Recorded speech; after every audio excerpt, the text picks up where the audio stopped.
नमस्कार शेतकरी मित्रांनो, त्रिमूर्ती ॲग्रो मशिनरी मध्ये तुमचं सहर्ष स्वागत आहे.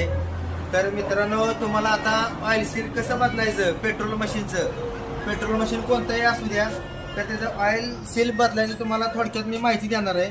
तर मित्रांनो, असा खालचा गिअरबॉक्स येतो रोटरचा, वरची अंडी आपण एक खोललेली आहे, त्यामुळे तुम्हाला असं दिसतंय.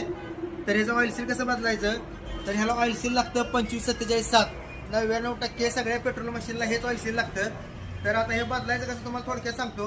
हे ऑइल सील आहे, हे ऑइल सील हे असं ॲनाबॉन ट्यूब म्हणून एक ट्यूब येते. तर ही ट्यूब थोडी अशी लावून घ्यायची, याला सगळ्या बाजूनी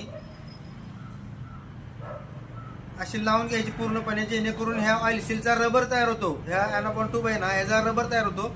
तर मित्रांनो, हे असं लावून घेतल्यानंतर ह्यात असं घ्यायचं, हे पूर्णपणे व्यवस्थित लावून असं लावून घेतल्यानंतर असं दाबायचं. थोडं दाबल्यानंतर थोडं हळूहळू सगळ्या बाजूने ठोकत घ्यायचं. काही अवघड नाही, एकदम सोपं आहे. तर असं हे ठोकून घ्यायचं. बघू शकता तुम्ही कशा पद्धतीने मी ठोकतोय ते.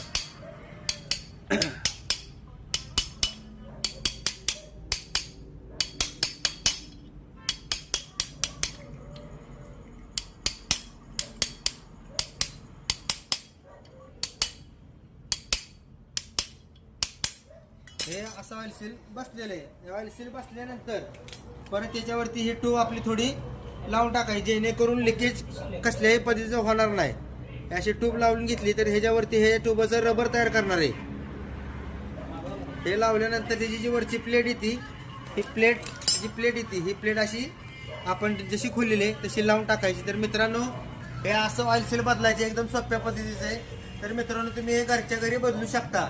धन्यवाद.